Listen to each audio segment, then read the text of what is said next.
Hola muchachos, buenas noches. ¿Se escucha? ¿Estamos? ¿Estamos preparados?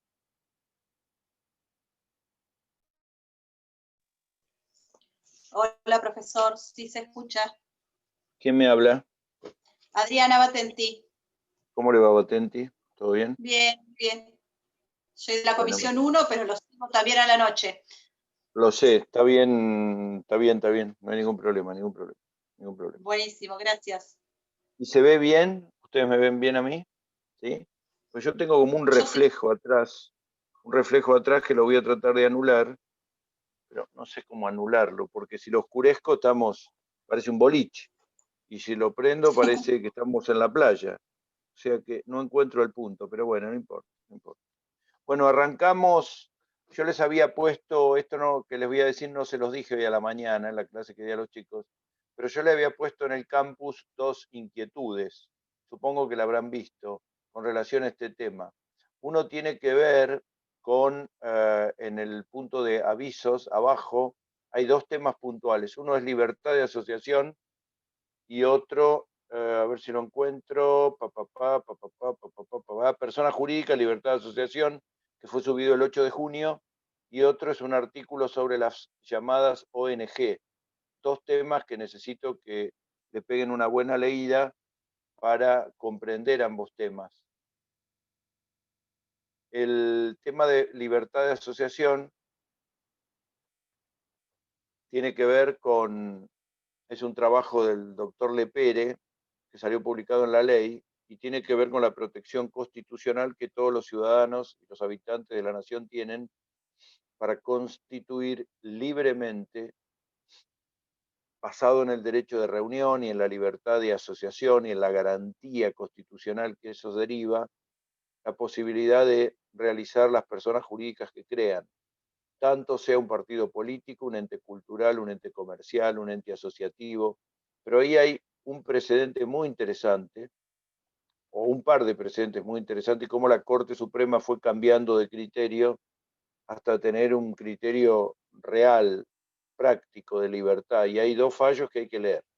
Y el otro es un tema mío que yo llevé a un congreso que tiene que ver con no un vacío legal, un agujero legal que tenemos respecto a las famosas ONG que todo el mundo maneja en la calle. La gente habla de las ONG como si fuera moneda corriente, y resulta que cuando uno lee el Código Civil no aparece la palabra ONG, y cuando ve la clasificación de las personas jurídicas privadas del 148 tampoco aparece las siglas ONG o como se las quiera llamar. Entonces hay como una especie de vacío legal que tarde o temprano, más acá o más allá, hay que llenar, porque si no la gente termina recurriendo a otros tipos legales que no son los correctos.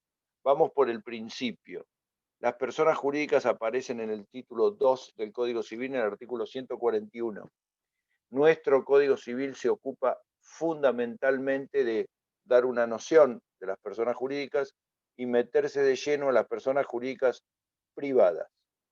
Los artículos importantes a tener en cuenta en este tema son todos, no digo nada que no haya dicho antes, pero los primeros artículos dan una idea clara de qué diablos estamos hablando, porque cuando hablamos de personas jurídicas hablamos de el segundo sujeto de derecho. Ustedes saben que el primer sujeto de derecho son las personas humanas, desde la concepción hasta la muerte. Y el segundo sujeto de derecho son las personas jurídicas, desde que se constituyen hasta que se extinguen. No hay otra posibilidad de otorgar el carácter de sujeto de derecho a otra entidad, a otro ente que no sean las personas humanas o las personas jurídicas. Los agrupamientos de personas que no tengan el reconocimiento como personas jurídicas no tienen voluntad jurídica independiente de sus miembros. Entonces la clave es entender quiénes pueden hacer un contrato de alquiler, quiénes pueden comprar, quiénes pueden vender, quiénes pueden actuar en la vida civil, quiénes pueden crecer, desarrollarse, tener una empresa, una gran empresa, un gran club, una gran institución. ¿Quiénes? Nada más que no sean las personas humanas o las personas jurídicas. Si bien es cierto que las personas jurídicas nacen o de la ley o de un acuerdo de voluntades, es imprescindible que ustedes comprendan que en uno o en otro caso, para dotarles de este reconocimiento estatal, lo primero que nos preguntamos es, muy bien, ¿las personas jurídicas son qué? ¿Qué representan? Son entes a los cuales el derecho reconoce su participación jurídica, reconoce su valor jurídico, les otorga capacidad, les otorga la posibilidad de adquirir derechos y de asumir obligaciones. Me decía una persona, estoy por comprar un negocio. ¿Puedo conformar una persona jurídica para estimular ese negocio y para atraer inversiones? Sí. ¿Ya la tiene hecha? No, la voy a hacer. Bueno, en el momento en que usted la realice, la constituye, el Estado le otorgue autorización, va a tener lo que se llama personería jurídica. Va a tener un número de matrícula, un número de inscripción, y ese reconocimiento estatal es lo que nosotros llamamos principio de existencia de la persona jurídica. El Estado controla todo esto, controla la Constitución, controla el famoso estatuto, que ahora les voy a explicar qué es, controla el funcionamiento, su capacidad, el nombre, el domicilio, y lo hace a través de normas legales y de entidades que están perfectamente dedicadas a esto. La primera entidad de contralor se llama la Dirección de Personas Jurídicas. Mar del Plata tiene una delegación de personas jurídicas y obviamente la central de la Dirección de Personas Jurídicas funciona en nuestra capital de provincia, que es la ciudad de La Plata. Pero no solamente actúa la Dirección de Personas Jurídicas, verificando el contralor y el funcionamiento, requiriendo que las personas jurídicas presenten su nombre, su domicilio, quiénes son sus órganos, quiénes son las autoridades, cómo funcionan, cuál es su patrimonio, cuál es su balance, etcétera. Sino que hay entidades de contralor de cada tipo de persona jurídica de que se trate. Por ejemplo, los bancos son sociedades comerciales, personas jurídicas privadas. Artículo 148, son sociedades, pero se rigen además de por la ley, el estatuto, etcétera, etcétera, por el control que haga una entidad que es el Banco Central.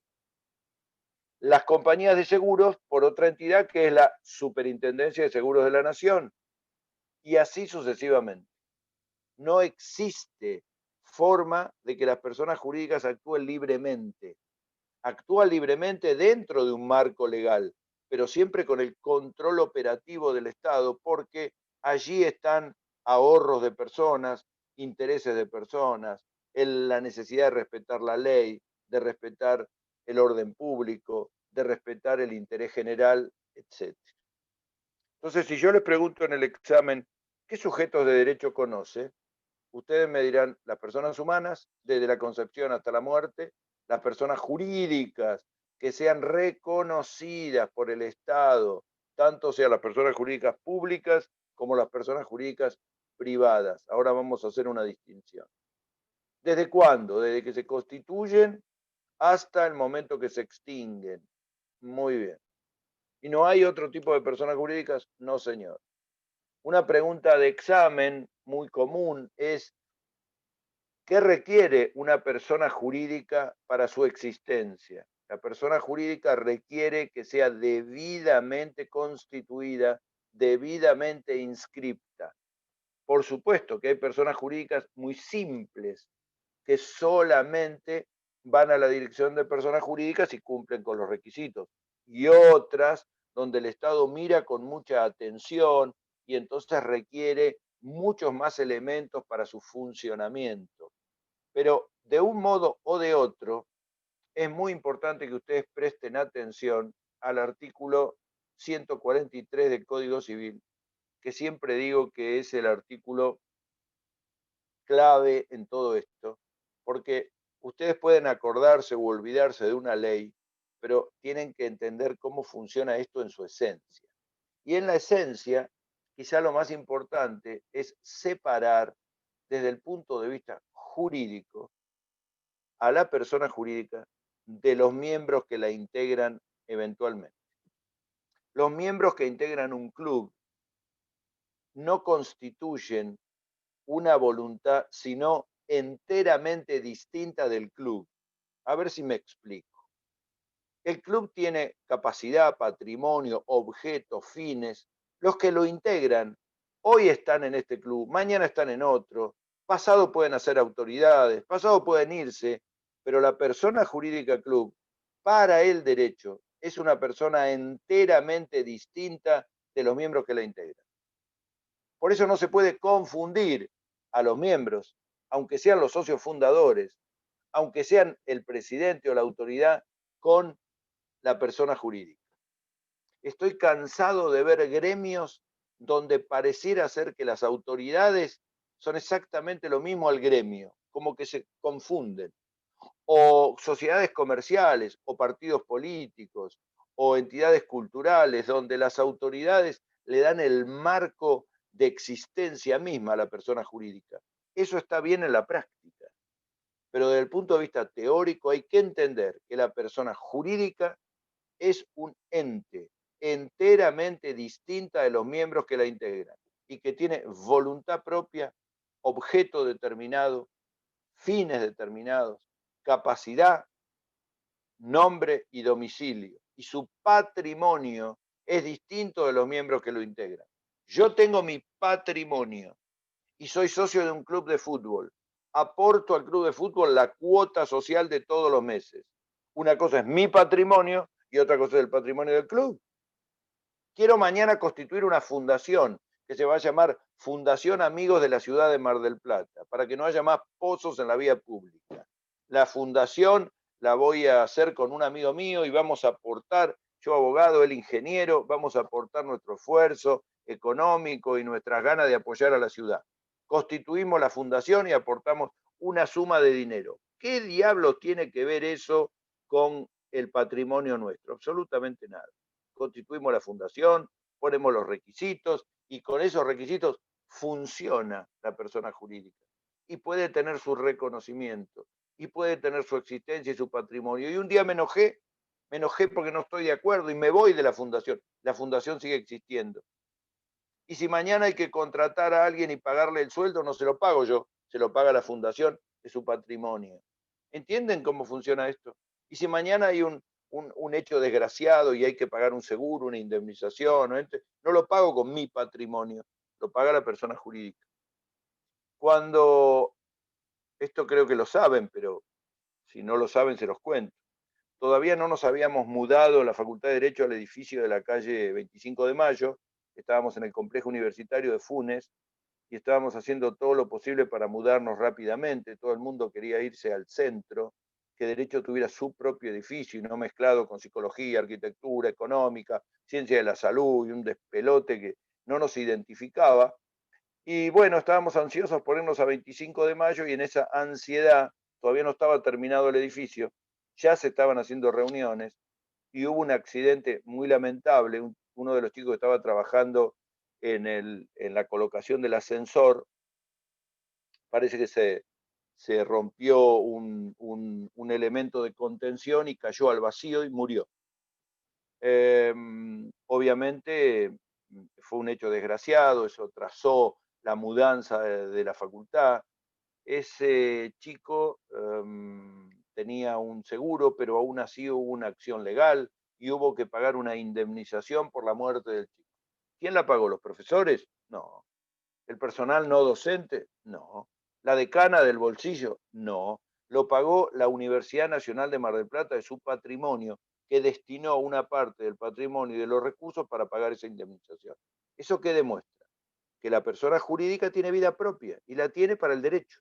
Tiene capacidad, tiene patrimonio, tiene fines, tiene objetos y asume también responsabilidad para adquirir bienes, como por ejemplo el edificio, y para contraer obligaciones como la que les estoy dando en el ejemplo. Ese artículo que les nombré hay que entenderlo en su esencia. No es simple para una persona común desandar el camino de lo que la gente común llama dueños de tal empresa, responsables de tal fulano de tal. dueños de tal partido político, de tal entidad cultural, de tal asociación, etc. Pero en verdad lo es. Desde el punto de vista jurídico, lo es.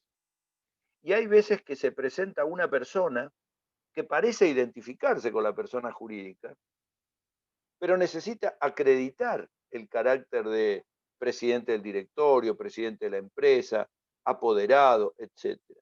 Y lo tiene que hacer de un modo claro y de un modo transparente para que los actos jurídicos que realicen sean válidos desde el punto de vista no de la voluntad personal, sino de la capacidad que la persona jurídica tiene y ha contraído para esos fines.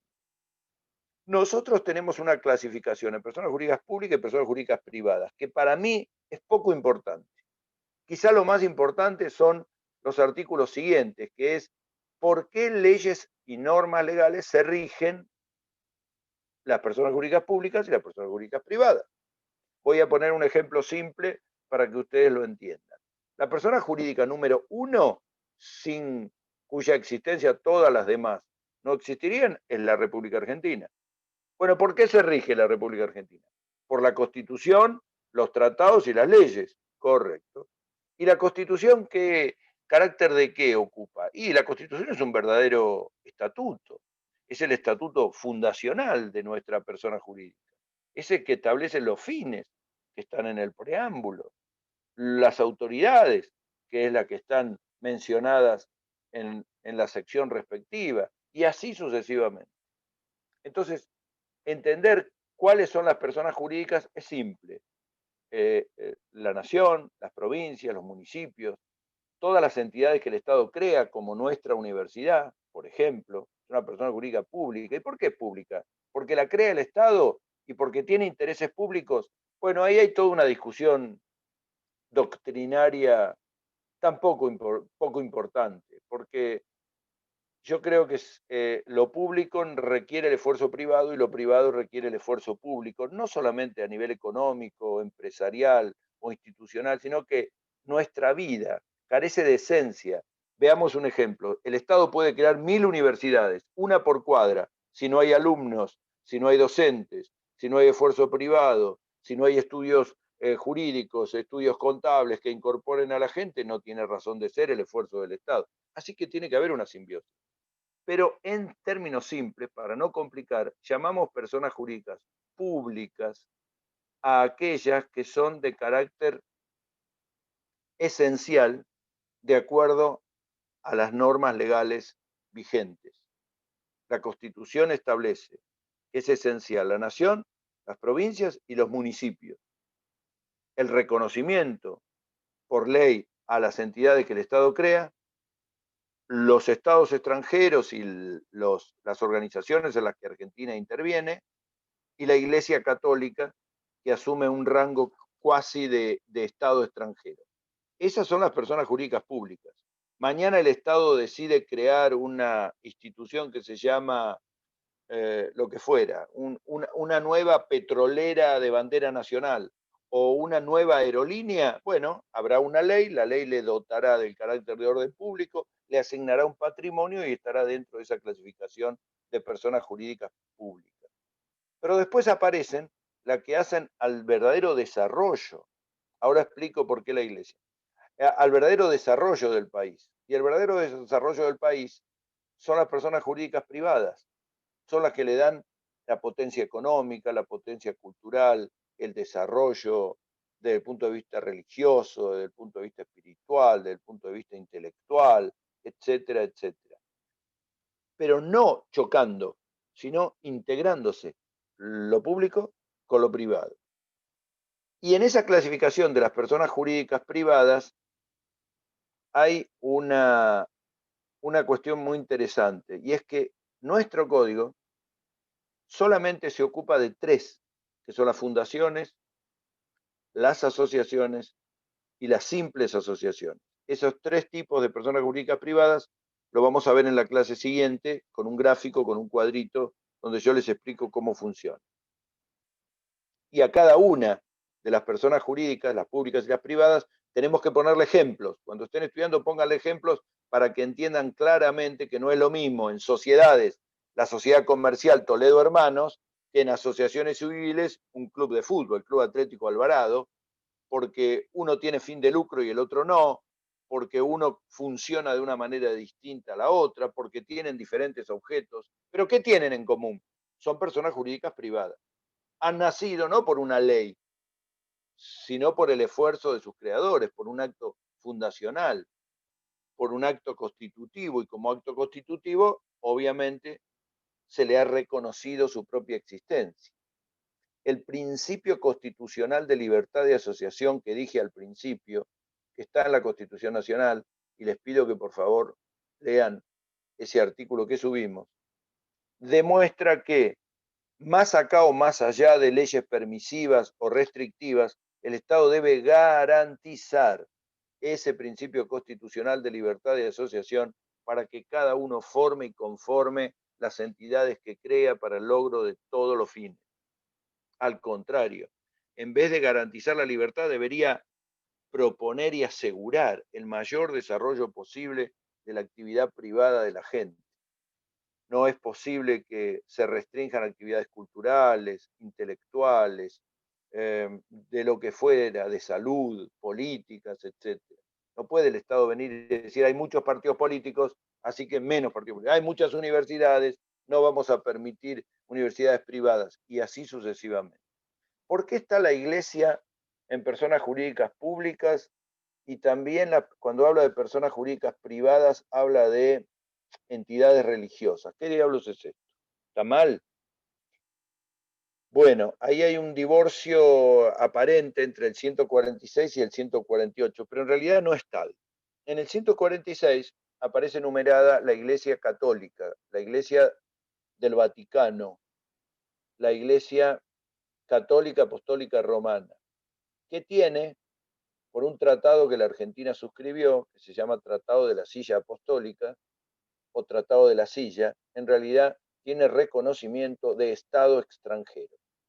La Iglesia Católica tiene reconocimiento de Estado extranjero, y además de ese tratado, que no les voy a decir cuándo se suscribió porque no hace a la cuestión ni el análisis político de eso, hay una interpretación muy amplia, para mí equivocada, pero muy amplia, cuando la Constitución Nacional hace mención a que nuestro país sostiene el culto católico apostólico, y por lo tanto se considera que la Iglesia católica es imprescindible en la conformación de nuestra nación.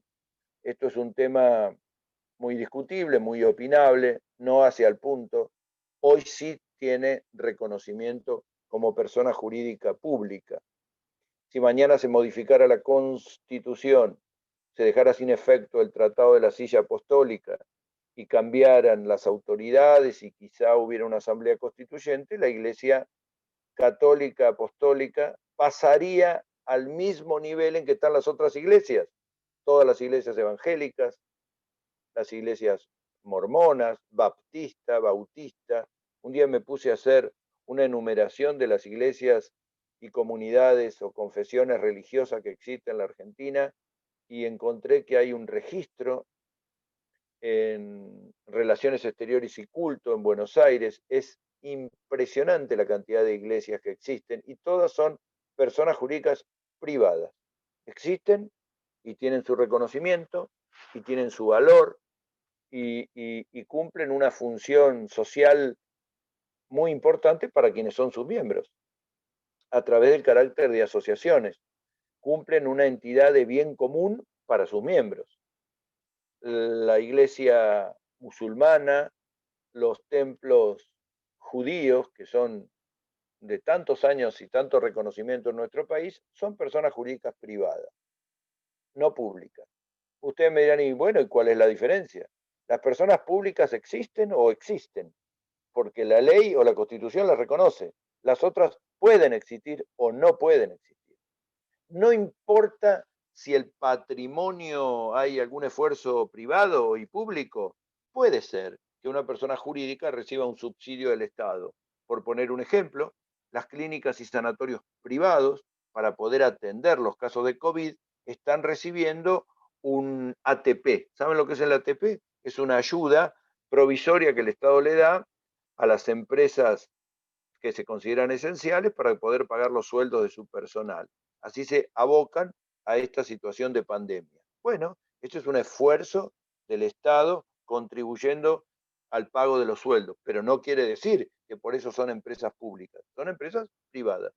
Nosotros, la Universidad Nacional de Mar del Plata y la Facultad de Derecho, es una persona jurídica pública, porque está en el 146. ¿En qué inciso? En el inciso primero, después que habla de las provincias y toda otra entidad.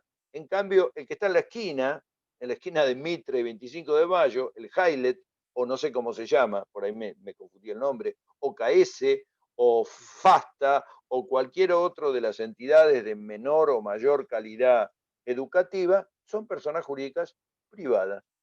También tienen que estar inscriptas, también tienen que tener personería, el reconocimiento estatal, etcétera, etcétera, etcétera. Y esto funciona de esta manera, que es la pregunta del millón, donde se combina el 147 por un lado con el 150. Y esto apréndanlo porque son preguntas de exámenes. Las personas jurídicas públicas tienen sus leyes. Las personas jurídicas privadas tienen sus otras normas. Veamos una y otra. Las personas jurídicas públicas funcionan en todo, absolutamente en todo, por las leyes que le dieron su creación. Así de simple. Entonces, cuando usted dice, ¿quiere decir, doctor, que si pienso en IPF hay una ley de IPF? Sí. ¿Y del Banco Provincia? También. ¿Y de la Universidad Nacional de Mar del Plata hay una ley? Sí. Hay una ley que creó la Universidad Nacional de Mar del Plata. Ah, ¿y la municipalidad? No. Las municipalidades están en la Constitución. La Constitución lo garantiza. Y después hay una ley que se llama Ley General de Municipalidades. Cada provincia tiene su ley. Ah, mire usted. Si no hay ley o constitución, no hay persona jurídica pública de ninguna manera. ¿Estamos bien con esto? ¿Está claro? Perfecto. Me dirán, ¿y los estados extranjeros? No, los estados extranjeros, Argentina les reconoce el carácter de tal por lo siguiente. Imagínense que España quiere comprar un edificio para poner la embajada. Va a ir a compra. Cuando viene a comprar, el escribano le dice, ¿ustedes qué son? No, nosotros venimos de España, somos España, venimos del rey. Ah, no, pero tienen que traerme algo que acredite. Bueno, para simplificar toda esa cuestión, el Código Civil le reconoce a los estados extranjeros la posibilidad de que sean personas jurídicas. O sea, en el país pueden adquirir bienes y contraer obligaciones. Por eso usted se encuentra que en el país está la embajada española, la embajada de Brasil, la embajada de Nueva Guinea, la de Colombia, los consulados, etc. Y lo mismo ocurre de Argentina en el extranjero. Si usted viaja a Houston, por ejemplo, Estados Unidos, encuentra que Argentina es dueña de un edificio donde está el consulado argentino en Houston. ¿Por qué? Porque Estados Unidos le reconoce a Argentina el carácter de persona jurídica pública en ese país. Una cosa muy simple. Para que haya una persona jurídica, tiene que haber una ley aplicable. Y la ley aplicable es la de su constitución o creación. Pero las personas jurídicas privadas, conforme al 150, se rigen por qué. Uno podrá decir, por el código. Sí, pero antes por el estatuto, que es el que organizó muy bien. Y además, ¿por qué? Por las leyes especiales que refieren a cada una de esas personas jurídicas. Si es un banco, ley de banco. Si es una compañía de seguros, ley de compañía de seguros. Si es una mutual, ley de mutualidades. Si es un club y así sucesivamente. ¿Qué quiere decir esto? Que los abogados, cuando analizamos una persona jurídica privada, una empresa, un club, etcétera, tenemos que, además de la visión que nos da el Código Civil y de la visión que nos da el estatuto fundacional de esa persona jurídica, el que determina absolutamente todo en la vida de la persona jurídica, tenemos que ver o analizar la ley especial que se refiere a esa entidad, para que podamos saber todos los elementos y todos los atributos que la determinan y sobre todo, cuál es el objeto y cuáles son los fines. Porque el objeto y los fines determinen la famosa capacidad. ¿Qué diablos es eso? ¿Qué es eso de la capacidad? Miren, hoy a la mañana les ponía un ejemplo y voy a ver si lo mejoro un poquito.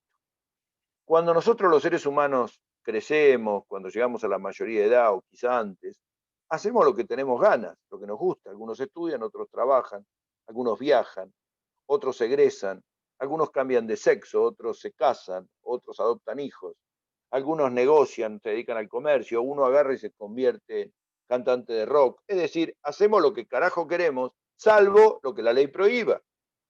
Todo está permitido, salvo lo que la ley prohíba, expresa o implícitamente. Y si yo le pregunto, ¿capacidad para qué tiene usted, señora? Y yo para, para todo. Puedo adquirir todos los derechos y todas las obligaciones que me permita el sistema jurídico. Bueno, alguno dirá que me permita el dinero y las posibilidades. Bueno, está bien, es cierto. Pero está ilimitada, la capacidad es ilimitada. ¿Cuál es el límite? Lo que está prohibido. ¿Está bien? Lo que está prohibido por la ley, por la moral y las buenas costumbres. En cambio, las personas jurídicas es exactamente a la inversa. Las personas jurídicas solo pueden hacer, contraer, adquirir, etcétera, lo que el estatuto le permite. Su capacidad jurídica es restringida. No pueden hacer lo que diablos quieran. No pueden hacer absolutamente todo. Por ejemplo, por dar un ejemplo simple, hoy decía, el Club Kimberley no tiene un supermercado. ¿Por qué no tiene un supermercado? Porque un supermercado es una actividad comercial y un club es una actividad sin fines de lucro. Pero puede tener una pileta, una cancha de tenis, una cancha de básquet, sí, pero no tiene un supermercado. Cada una de las personas jurídicas tienen la capacidad que se les permite para el logro de sus fines. Y ese logro de sus fines tiene que estar perfectamente claro. El fin puede ser comercial, fin de lucro, puede ser un fin educativo, puede ser un fin de bien común, puede ser espiritual, puede ser de naturaleza altruista, como las fundaciones, pero siempre tiene que tener una finalidad. Y esa finalidad va de la mano con el objeto, que no es ni más ni menos de que cómo yo logro esos fines. Si uno confunde esto, podría entender que una persona jurídica se constituye para cualquier cosa, y no es así. En el estatuto de una persona jurídica dice, por ejemplo, en el día de la fecha, los señores Vicente Toledo, Juan Carlos Toledo y Martín Toledo, estoy inventando, deciden crear Toledo Hermanos Sociedad Anónima, empresa dedicada al transporte de mercaderías, venta y compraventa de mercaderías. Muy bien. La finalidad es lucrativa, quieren hacer negocios, el lucro es sano, es bueno, lo que es malo es el lucro indebido, pero el lucro como actividad comercial es propio de la esencia del ser humano, ¿no? Porque gracias a eso puede pagar sueldo, crecer, patatín y batablero. Determinado ese objeto claramente y esa finalidad, en el estatuto va a decir cómo lo logran. Bueno, y entonces el estatuto dirá pudiendo adquirir edificios, comprar mercaderías, vender mercaderías al por mayor o al por menor, y así sucesivamente. Pero fíjense que no pueden tener una clínica, o no pueden tener un club de fútbol, o un partido político. ¿Se imagina un partido político que se llame Toledo Hermanos? Ustedes dicen, doctor, esto no se entiende. Exactamente.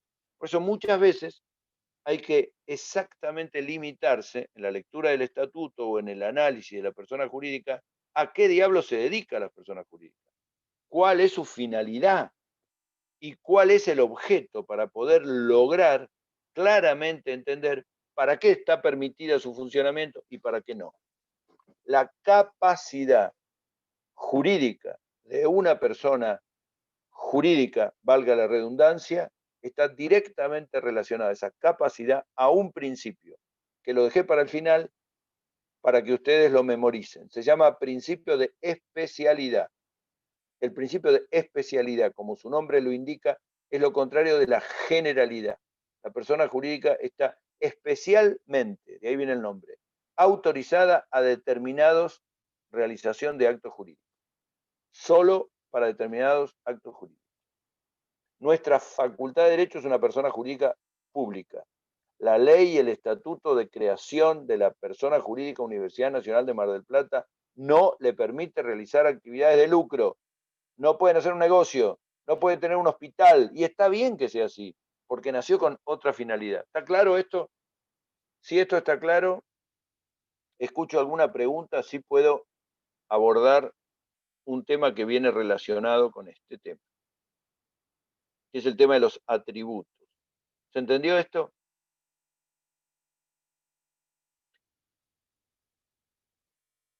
Se suele comparar a la persona humana con la persona jurídica. Dicen, bueno, la persona humana tiene capacidad, tiene estado civil, tiene nombre, tiene patrimonio, tiene domicilio, y la persona jurídica tiene atributos bastante parecidos. No son exactamente iguales, pero bastante parecidos. Y cada uno de estos atributos tiene alguna cosa que aclarar. El primero ya lo explicamos, que era la capacidad. La capacidad de la persona jurídica es limitada y basada en el principio de especialidad.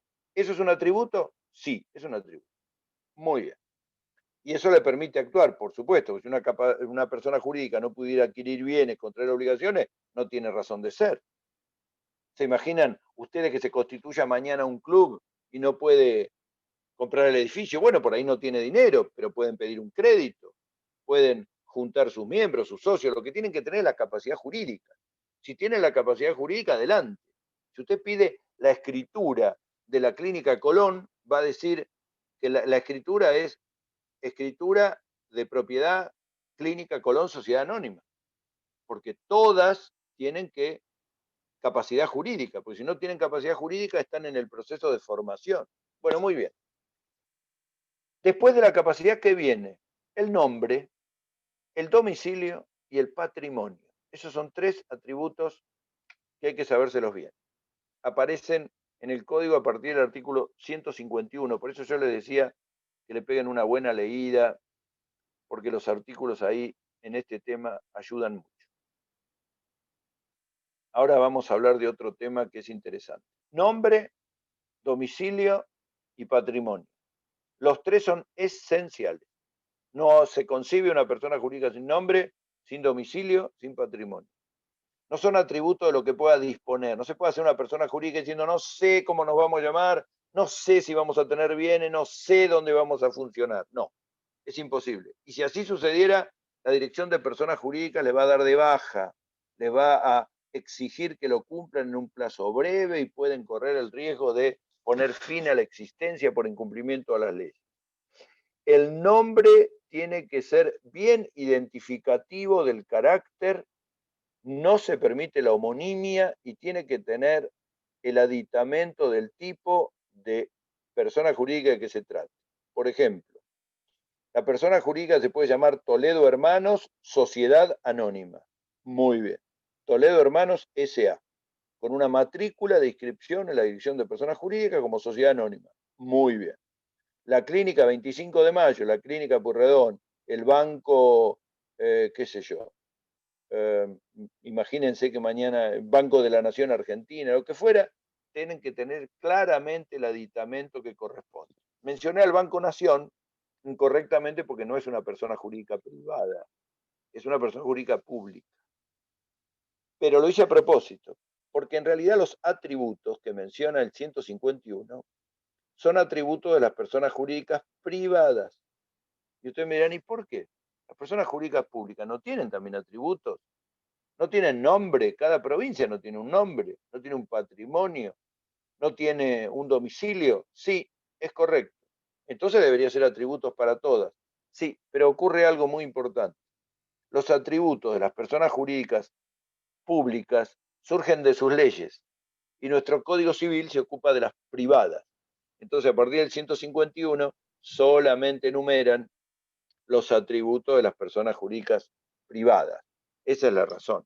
Pero todas, las privadas y las públicas, tienen atributos. Y menos mal que tienen atributos, porque si no, eso no les permitiría actuar. ¿Se entiende? Profe. Sí. Escucho. El tema del nombre. Bueno, por ejemplo, el tema de las clínicas, tienen un nombre al público y No, otro no, nombre. no. No hay un nombre al público. No. Los nombres de fantasía que cualquiera utiliza no tienen ningún valor legal. No. Los nombres son, me hace acordar a las personas humanas que se llaman de una manera y tienen un seudónimo o un sobrenombre. No. Las clínicas tienen un solo nombre, que es el nombre Pero, institucional, y pero no pueden cuando, usar otro. cuando No. nos dan el recibo de sueldo, por ejemplo, en la clínica Colón, dice Colón Sí, Asistencial S.A. sí, esa es la institución Clínica Colón Asistencial SAA. Se llama Sociedad Anónima Asistencial. Sí, no. Y además coincide, si es un recibo de sueldo, con el quit que corresponde, y eso está registrado por ley. Lo que pasa es que yo pensé que usted se refería, por ejemplo, a una publicidad. A veces hacer una publicidad, No, me no refiero a pone, ¿eh? no le escuché. El nombre que la gente conoce y lo que Claro, aparece en el recibo de sueldo. sí, pero que la gente conoce no quiere decir, eso es, no es que esté mal ese uso. A los fines publicitarios usted puede ponerle lo que usted quiera, pero a los fines legales es solamente el nombre correctamente identificado. ¿Me explico? Voy a poner un ejemplo más deportivo. A River le dicen los millonarios. Ah, los millonarios, millonarios. Pero si River mañana tiene que firmar un contrato, es Club Atlético River Plate. Y no hay otra alternativa. ¿Y el aditamento cuál es? Club, porque es una asociación civil sin fines de lucro.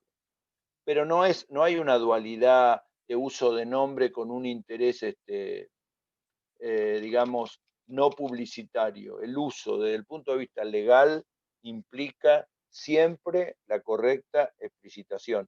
Y fíjense que por ahí uno compra una mercadería, uno compra, no sé, un sachet de leche y abajo dice fabricado por, no sé, la Serenísima Sociedad Anónima, matrícula tanto, etcétera, etcétera. Ahí, independientemente del nombre comercial o del nombre de publicidad o del uso cotidiano que tiene, abajo tiene la identificación de quién es el fabricante. Después del nombre, que está debidamente registrado y que no tiene homonimia, homonimia quiere decir que no se repite en ningún lugar, porque no hay posibilidades para generar confusiones, viene el domicilio. El domicilio es el domicilio no real, porque nadie vive, la persona jurídica no vive, no es un ser humano, es el domicilio social, donde está la casa central, independientemente de donde están las sucursales. ¿Y eso qué valor tiene? Mucho, porque es un valor desde el punto de vista teórico y práctico para el reconocimiento, la aplicación de las leyes, el domicilio como lugar de ejecución o de cumplimiento del contrato, el domicilio a los fines fiscales, a los fines societarios, etcétera.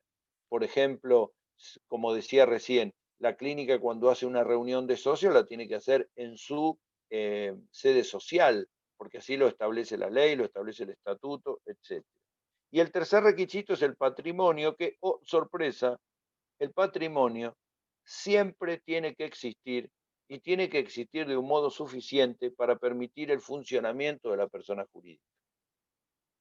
Acá hay una diferencia muy notoria con la persona humana. La persona humana, un indigente, uno dice tiene patrimonio, pero si no tiene nada el indigente, anda con un pobre carrito por la calle.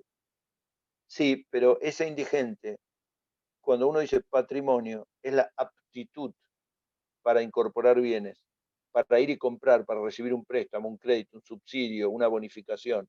En cambio, la persona jurídica no puede vivir de subsidios. La persona jurídica debe sí o sí tener un patrimonio propio. El patrimonio puede ser edificios, pueden ser cuentas bancarias, pueden ser el aporte de sus socios a través de las cuotas, como hacen los clubes o las asociaciones civiles, pero siempre tiene que tener patrimonio, porque la falta de patrimonio es causal de extinción de la persona jurídica. Eso es una cosa muy importante. No se concibe que una persona jurídica exista, salvo un escaso tiempo, sin patrimonio.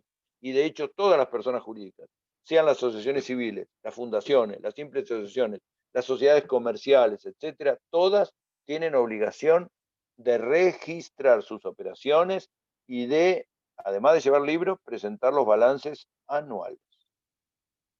todo esto que le estoy diciendo, ¿cuál es el nombre? ¿Quiénes son sus autoridades? ¿Cuál es el patrimonio? ¿Cómo funcionan? ¿Cuál es el plazo de duración? ¿Cuál es la forma que tienen de permitir la posibilidad de prorrogar al vencimiento del plazo, etcétera, etcétera? ¿De dónde surge? Del estatuto. El corazón de la persona jurídica es el estatuto. Y ustedes me dirán, ¿por qué el corazón? Porque es el que le va marcando lo que pueden hacer y lo que no pueden hacer. Cuando un abogado tiene que estudiar un problema que traen una persona jurídica, va al estatuto. Voy a poner un ejemplo cualquiera. Se muere el presidente del directorio de una sociedad comercial. ¿Quién lo reemplaza? Entonces el contador dice, y lo debe reemplazar el hijo, que es muy buena persona. Viene un gerente y dice, no, yo prefiero que sea alguien de afuera. Otro dice, todos dicen una gansada, el único que tiene capacidad para opinar es el abogado, que interpreta el estatuto y dice, ¿no ven que el artículo 10 dice, en caso de fallecimiento del presidente se llamará estoy inventando, se llamará inmediatamente asamblea para elegir un nuevo presidente? Podría decir eso. O podría decir, en caso de fallecimiento o vacancia del presidente, lo asume el vicepresidente hasta la renovación de autoridades. Se termina ahí el problema. Y si los socios quieren hacer otra cosa, no. Si los socios quieren hacer otra cosa, no. Porque si no, el estatuto, ¿qué es el estatuto? Un papel mojado. No sirve para nada. No, no. Entonces, podrían llamar en una asamblea para modificarlo y para crear, podría ser, quizá podría ser. Entonces, se verá o analizará cada uno de los casos en los que funciona, porque la idea del derecho es que la persona jurídica funcione independientemente de los miembros que lo integran. Esa es la clave. Entender que la persona jurídica tiene vida propia y que hoy puede servir para algunos, mañana servirá para otras personas. ¿Entienden? Ese funcionamiento le da vida propia a un partido político, vida propia a un gremio, vida propia a una clínica, una institución, un teatro, etc. Cuando yo recién empezaba en el ejercicio de la profesión, hace bastante, hace muchos, muchos, pero muchos años, me vinieron a ver, y siempre fue para mí un hecho muy simpático, unos viejitos que no sé cómo se enteraron, yo era del barrio, y estos viejitos conformaban un lugar donde iban a bailar y a divertirse que se llamaba Centro de la Edad Madura. Era un pequeño club de jubilados ahí en la calle Belgrano, casi Independencia, entre Independencia y Salta. Les estoy hablando hace 40 años atrás. Y estos viejitos muy simpáticos me vienen a visitar y me dicen, mire, nos enteramos que usted es abogado, y es una persona joven, y venimos nosotros porque nosotros nos reunimos 3 veces por semana, pero nos dijeron que nos convendría sacar la personería jurídica. Y yo les digo, ¿y para qué la personería jurídica? ¿No pueden hacer reuniones? Sí, hacemos reuniones, nos divertimos, bailamos, pero nos encontramos muy limitados. Y yo les seguía haciendo preguntas. ¿Limitados para qué? Y dice, nos gustaría dejar de alquilar y comprar una casita, y no podemos, no vamos a poner nuestro patrimonio, queremos hacerlo a nombre de una persona jurídica, de una institución, de un club. Y queremos mañana hacer una rifa, y en la municipalidad nos dijeron que si no tenemos personería jurídica, que nos olvidemos. Y después nos gustaría comprar una camionetita o un transporte, porque por ahí podemos hacer viajes de turismo. Y también nos gustaría tener un aporte o un fondo mutual en caso de enfermedad, etcétera. Bueno, en fin, contratar un empleado, un disjockey, poner un bar, bueno, todo eso sea el crecimiento del club. Sin personería jurídica, ¿lo podemos hacer, doctor? Y no, porque son un grupo de personas. Un grupo de amigos no es una persona jurídica. Pero si un grupo de amigos conforma una entidad, un ente, y se inscribe y cumple con los requisitos, es una persona jurídica propia. Bueno, así fue como me contrataron y me ocupé de hacer el estatuto y todos los pasos legales para que se conforme el Centro de la Edad Madura, que hoy todavía creo que existe. No sé si en la calle Roca, Peña o San Lorenzo, no está más ahí sobre Belgrano, o se mudaron, pero fueron gracias a eso creciendo, juntaron fondos, compraron el inmueble, es decir, lograron tener existencia jurídica, no un simple amontonamiento de gente, tener existencia jurídica. Y eso es extraordinario para ellos y para los viejitos que se fueron acumulando con los años, seguramente incorporando a ese club que pareciera que tenía una actividad de baile y de cháchara, pero en realidad era un gran lugar de contención humana y sociológica y psicológica para esas personas que se relacionaban, se divertían, hasta formaban parejas y hasta viajaban y generaban cosas. ¿Y cómo lo lograron? Bueno, lo lograron con un esfuerzo individual, pero lo lograron sobre la base de ese principio que les dije hoy, que era la famosa libertad de asociación. Cuando uno, como profesional del derecho, se mete en estos temas, empieza a comprender cómo funcionan y para qué es necesario, empieza a entender todas las herramientas extraordinarias que genera el derecho para la conformación de estos entes.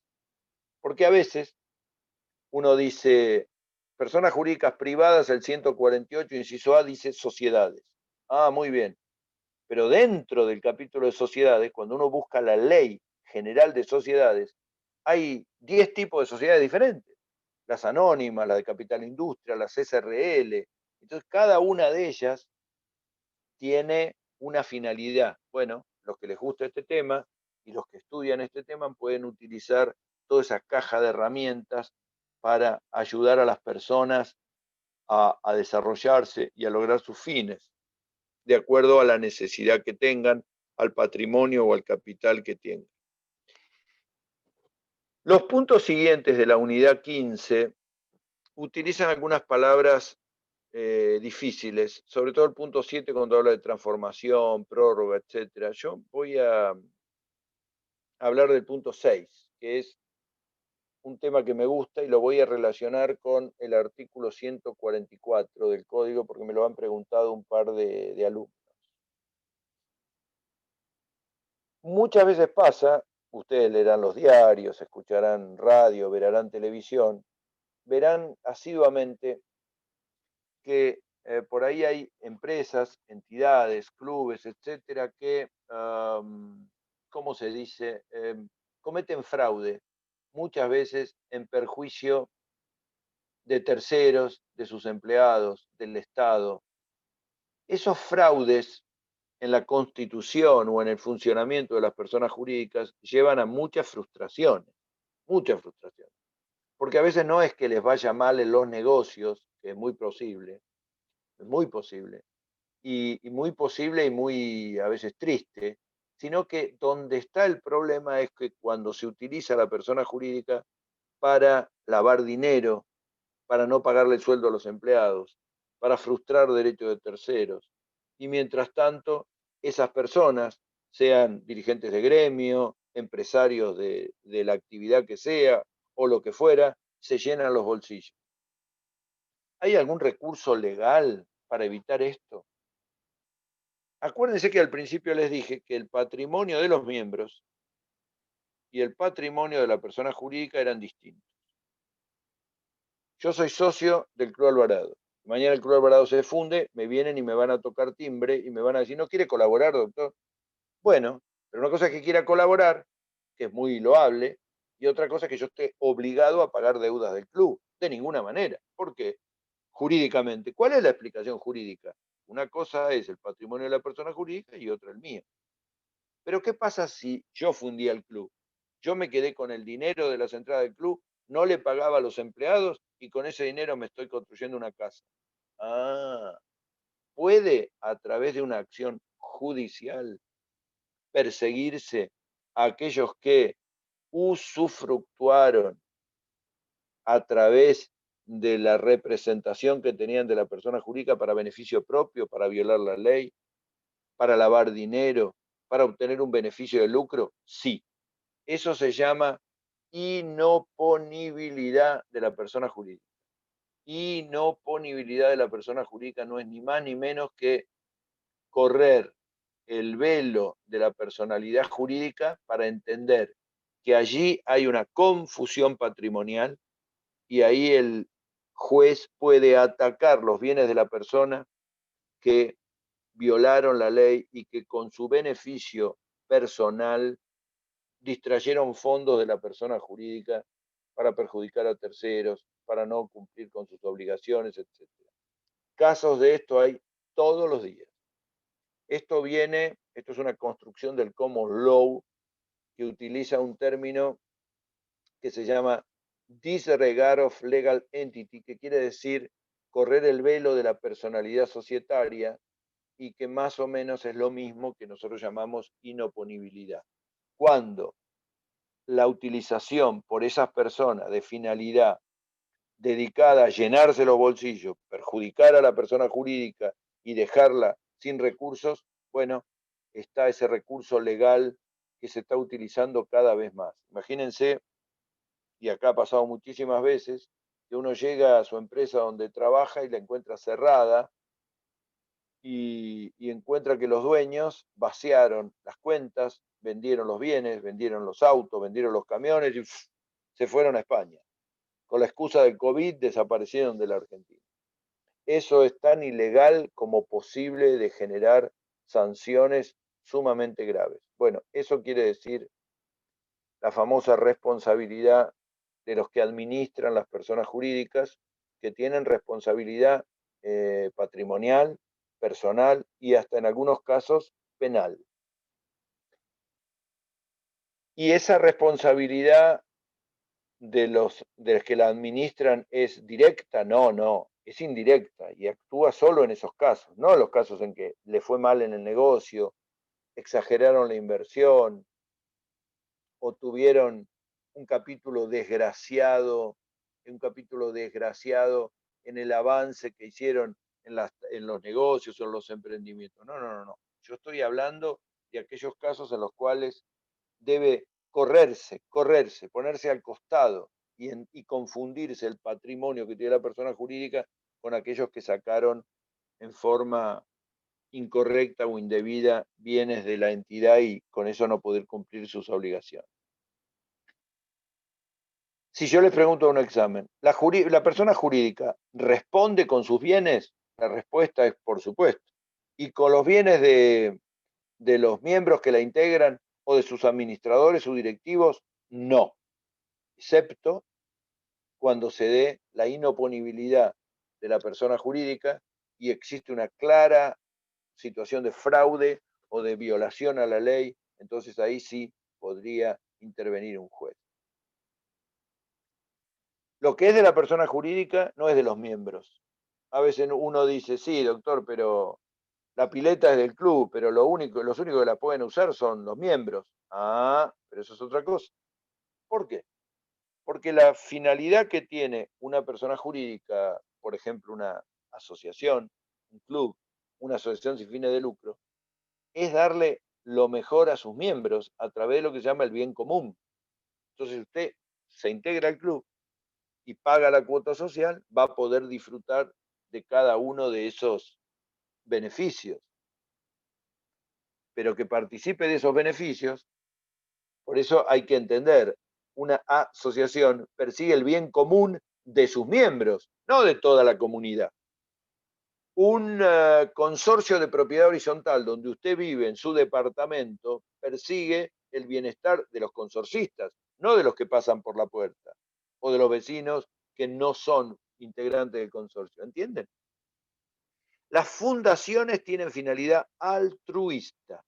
El altruismo es uno de los mayores actos de, digamos así, de dar a cambio de nada. Yo doy a cambio de nada. Es altruismo, generosidad. Las asociaciones tienen una finalidad de bien común de sus miembros. Asociación. Y cuando uno le saca la A, se transforman en sociedades. Las sociedades tienen generalmente una finalidad comercial o de lucro en general. Cada una de estas personas jurídicas responden a criterios diferentes, fines diferentes y objetos diferentes. ¿Qué vamos a ver en la próxima clase?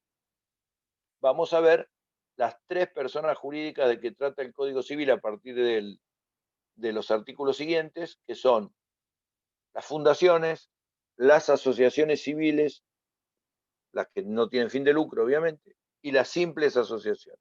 Esas tres las vamos a analizar con un cuadro comparativo. Hay mucho para decir de esto.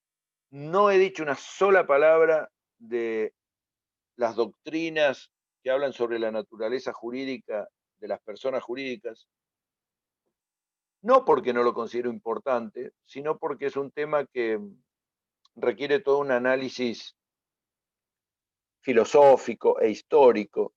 Nosotros abordamos principios constitucionales que son muy simples y que a veces traen problemas. La libertad de asociación ha hecho que muchas veces se ha encontrado frustrada cuando el Estado limita la creación de personas jurídicas. Yo creo que si mañana aparece una entidad que se conforma con un grupo de personas que quieren ejercer terrorismo de Estado, discriminación o violencia racial, cualquiera diría, no, no vamos a autorizar. Imagínense una asociación que se llama Asociación de Violencia contra las Mujeres. Cualquiera diría, no, doctor, esto no está permitido. Eso no es libertad de asociación, eso es violar la ley, los principios constitucionales. Correctísimo, correcto. Sin embargo, cuando uno empieza a mirar los antecedentes, y eso está en el capítulo ese que subí en el campus, se va a encontrar que hace varios años, y esto cambió, por suerte el criterio cambió, nuestra Corte Suprema prohibió a los homosexuales constituir una asociación civil, la famosa CHA, la Comunidad Homosexual Argentina, CHA. No les permitió constituirse bajo el pretexto de que no implicaban lo que se llama bien común. Y cuando yo leí el estatuto de la Comunidad Homosexual Argentina, me llamó a sorpresa porque tenían puntos en común muy interesantes. Interesantes de los que yo no participaba, pero participaban todas las personas que querían conformar esa entidad, que tenía que ver con aspectos comunes respecto a la discriminación sexual, al tratamiento de cuestiones como el SIDA, a cuestiones que tenían que ver con el trabajo, con el apoyo psicológico de sus miembros, con cuestiones que tenían que ver con paradigmas educativos que había que modificar. Me encantó. Sin embargo, el Estado los prohibió. Sin embargo, la Corte Suprema, pese al fallo extraordinario del doctor Fait, les denegó la personería jurídica, la autorización para funcionar. Ahora ese criterio cambió. En la Argentina el criterio es permisivo, por eso hay una comunidad que protege a la identidad transexual y de travestis que ha sido reconocida y que tiene personería jurídica. Pero todo esto, que tiene que ver con el cambio de paradigmas, con un criterio más amplio, etcétera,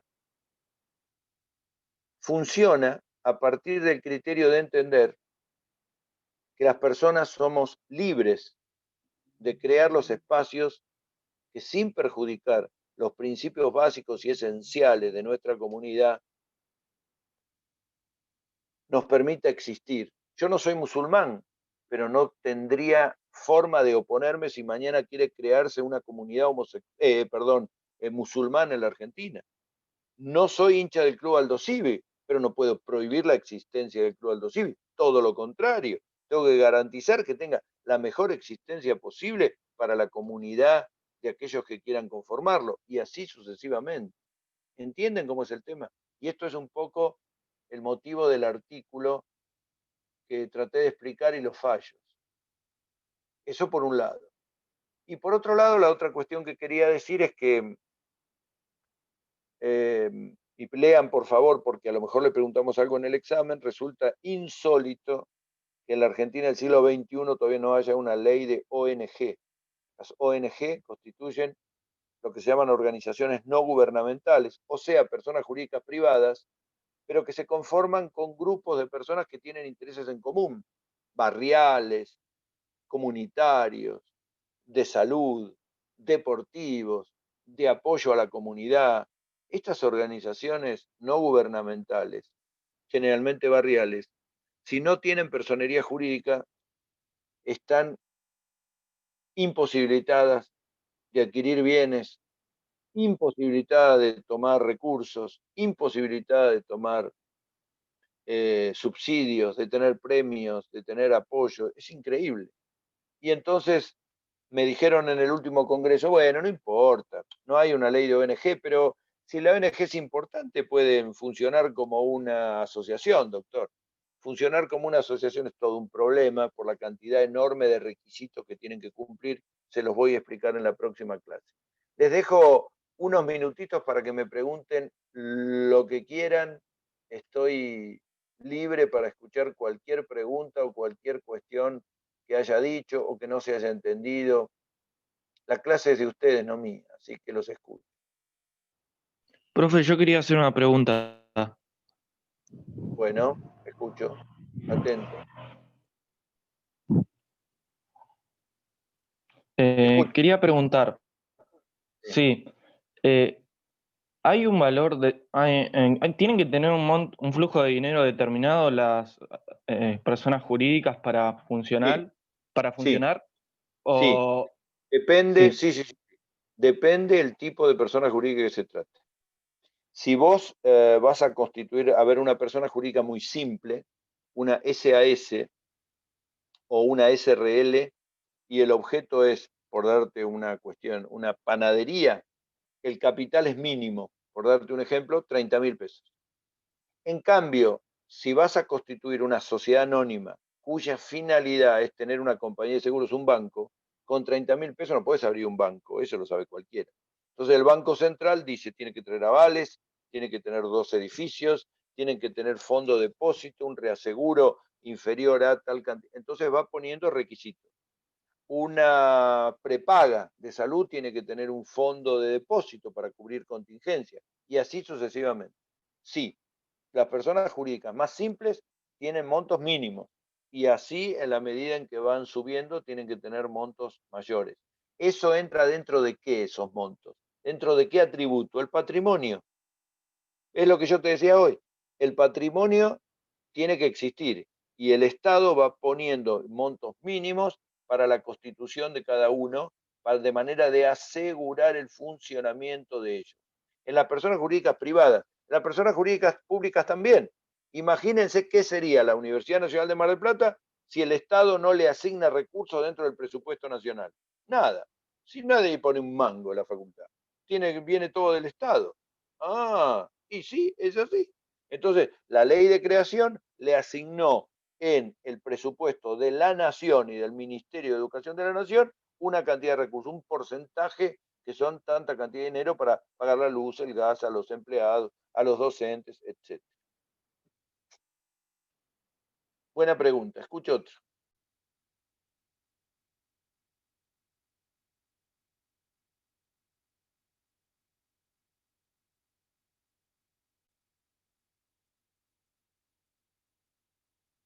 Eso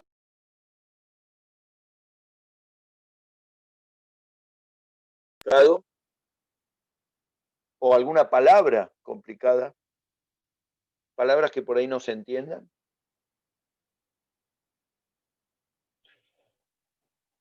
profe, yo quería preguntar lo del corrimiento del velo societario que usted mencionó. Sí, el 144. ¿Cómo era la Sí. otra forma de decirlo?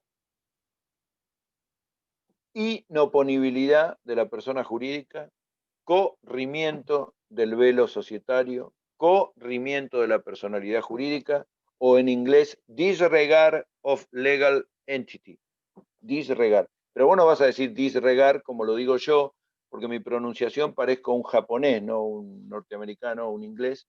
Y lo más interesante no es que utilices el common law, sino el derecho argentino, y nosotros tenemos una buena figura en el 144. Profe, pero se puede utilizar, por ejemplo, doctrina de un país que utiliza el common law como Estados Unidos o Australia para Para, argumentar jurídicamente en un país como el nuestro que pero, tiene un sistema pero por basado en la supuesto, norma legislada. pero por supuesto, pero por supuesto. Vos mañana tenés te pongo 2 ejemplos rápidos. Un conflicto Sí. entre A ver qué ejemplo te puedo poner. Si vos agarrás, por ejemplo, el fallo Ponseti de Balbín de derecho a la intimidad, el fallo Ponseti de Balbín de derecho a la intimidad, que tiene unos años, donde la Corte Suprema de Justicia de la Nación apoyó a la violación a la intimidad de la familia de quien era el presidente del Partido Radical, el doctor Balbín, que se estaba muriendo en detrimento de revista Gente, de Editorial Atlántida. Vas a ver que en los fundamentos se menciona fallos de la Corte Suprema de Justicia de Estados Unidos para entender y comprender cuál es el valor del derecho a la intimidad. Cuando hablan de la prensa y los excesos de la prensa, se habla de la doctrina de la real malicia, que no es argentina, es extranjera. Este corrimiento de la personalidad jurídica nace en el derecho sajón, y así sucesivamente. Es perfectamente posible que traigas una cita del derecho sajón, y ellos también harán una cita nuestra. Cuando en California se votó la ley de matrimonio igualitario, ellos decían, hay que poner orden a este desmadre de que algunos jueces autorizan y otros no. Tomemos el ejemplo de los españoles que legislaron a través de una ley, pero son todas fuentes de derecho de tipo intelectual, no obligatorias. Cuando un juez recurre al common law o a un criterio o a un antecedente, no son fuentes obligatorias. Es el día de hoy que hay fallos de accidentes de tránsito que citan autores franceses hace 100 años. Acordate lo que te digo, hay un libro francés de Aubry et Roth y otro de Ripert y Boulanger que siempre lo mencionan los jueces. ¿Por qué? Porque lo que hacen los jueces es tratar de explicar por qué nació tal o cual regla, tal o cual norma, tal o cual ley. Entonces se basa en antecedentes históricos, pero se pueden apartar de los antecedentes históricos y consagrar otra idea, otra opinión, otro criterio. ¿Se entiende? Funcionan de modo diferente. Por ejemplo, en Francia tienen tribunales de casación civil. Nosotros no tenemos casación civil. Entonces, pero vos podrías argumentar, si mañana tenés un problema, mire que en otros países el criterio es este. Mire que en otros países se ha considerado tal o cual cosa. Este es el mundo globalizado de hoy, que no pasa solo en derecho, en salud, en ciencias, en tecnología, etc. ¿Alguna otra preguntita para ayudar a comprender más todos estos temas que son muy interesantes y muy largos también?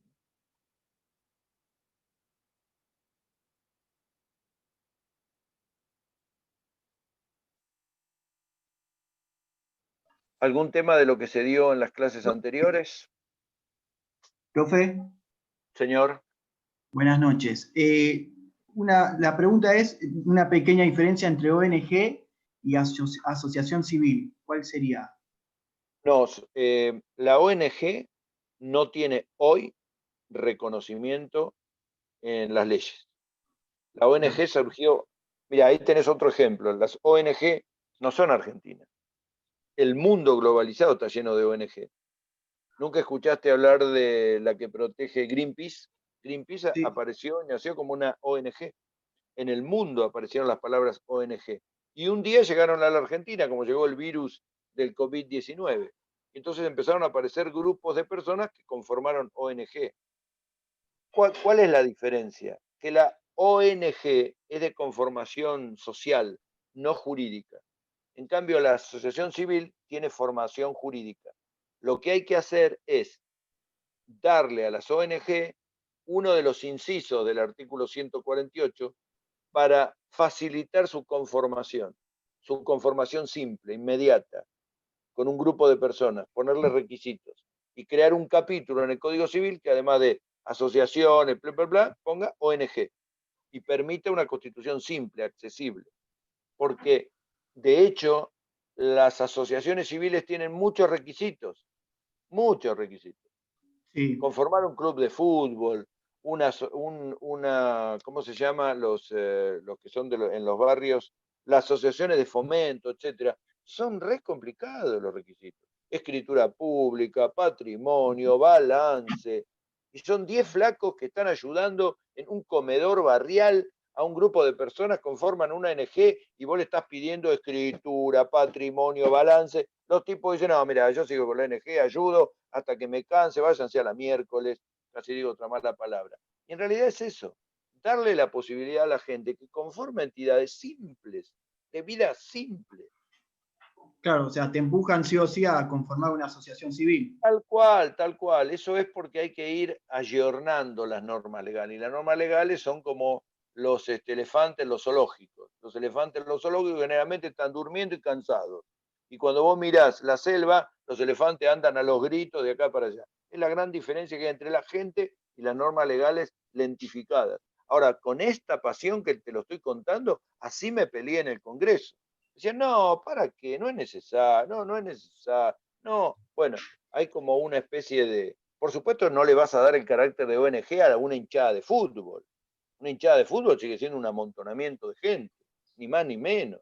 No estoy hablando de la gente que se reúne, hace asado, se divierte, come, disfruta. No, no, estoy hablando de una simple entidad de persona jurídica que cumpla una finalidad, como te decía recién, barrial o de aportación o de ayuda o lo que más me gusta a mí, que son los comedores escolares o las ayudas de salud, que son extraordinarias.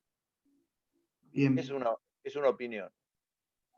Bueno, niños, Gracias. son las 21:30. ¿Algo más para preguntarme? ¿Cómo van con el estudio? ¿Están estudiando? Hay mucho, ¿eh? Hay mucho para estudiar, ¿eh? Parecía que era fácil, pero nada que ver, ¿eh? Hay mucho para estudiar. Pero si van arrancando en este tema, en estos temas particulares, bien los artículos, yo sugiero que no se olviden de ese artículo 142 y del 143 que les dije hoy, de la comparación entre las personas jurídicas y los seres humanos, los atributos de cada una y la clasificación, pero unida a la clasificación a cuáles son las normas aplicables.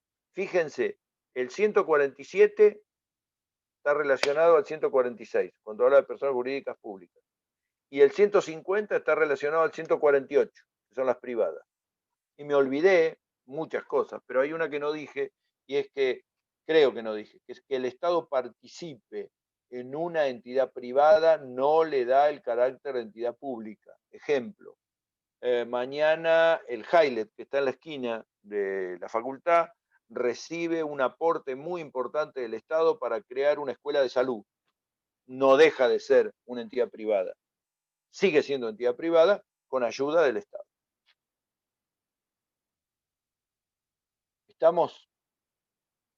Bueno, les deseo una buena cena, una buena noche y cualquier pregunta me la hacen por el campus o como ustedes quieran. Lo mejor para ustedes y su familia. Buena suerte para todos y así los quiero ver. Gracias chicos, chau a todos.